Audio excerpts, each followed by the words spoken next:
3, 2, 1.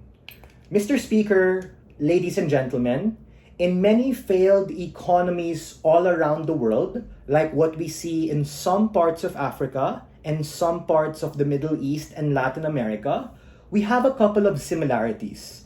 A high degree of inflation, a lack of proper infrastructure like transport networks and roads for people to be able to use to travel place to place, or even send things like create proper logistics and supply chains, and an absence of public education on a secondary and tertiary level that inhibits the ability of people to find work in their locale and even travel to other countries and places to find better opportunity.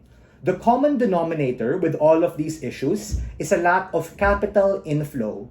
Capital inflow from other countries and other nations around the rest of the world who often see these countries as uninvestable, dead, and sketchy.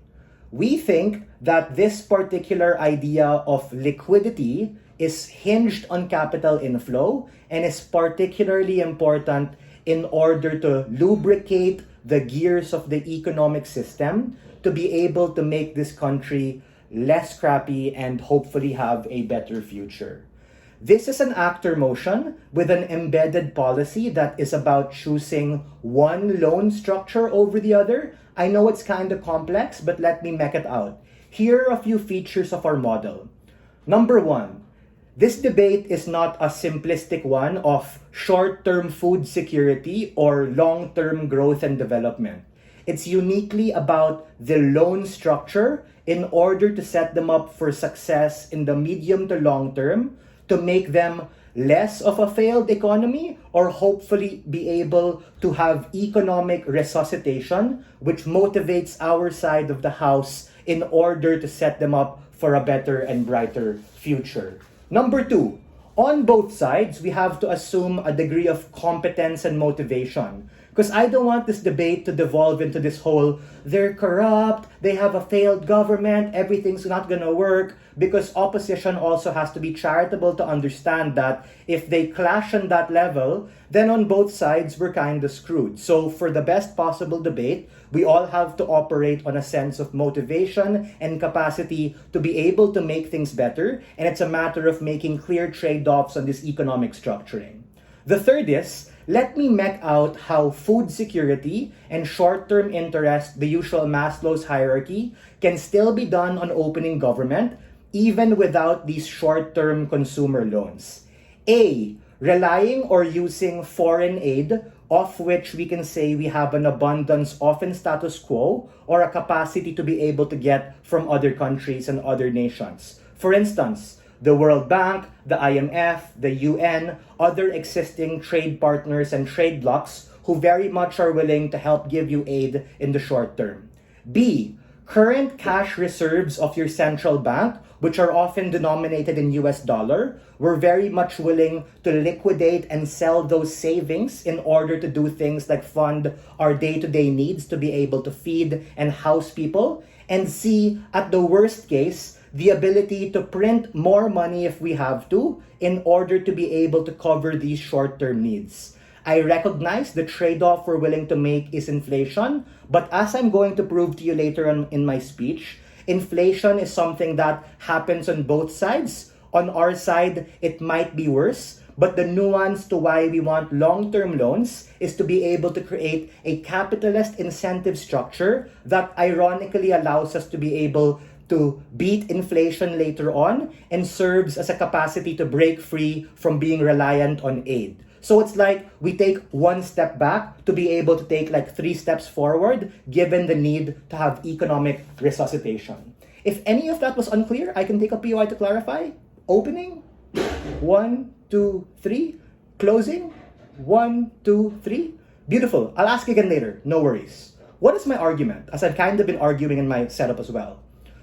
I'm going to examine the opportunity cost of long-term investment loans with a shorter interest rate as opposed to consumption loans, which are primarily in the short term with a higher rate. And I'm going to tell you 3 things that motivate us. 1, avoiding debt traps, which set us up for harms in the long run. Number two, creating a capitalist incentive structure to become successful in the long term, to be able to help people and create marginal change on our side. And number three, in the macro level, make the country investable, and in the micro level, improve the quality of life for people in our state.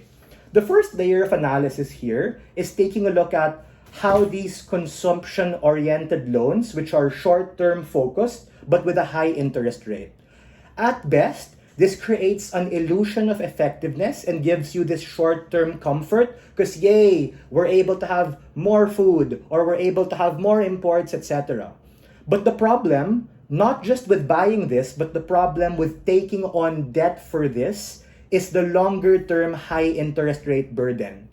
And as what we see happening in current policy, the Federal Reserve around the world is even looking at increasing interest rates in order to hedge what's happening with Donald Trump and how they spent a lot of money on the elections, which led to, markets rallied for a bit and were awesome, but it led to inflation. So before, we had less inflation. Now, we're kind of having more inflation. And all around the world, there's a chance that interest rates might become higher.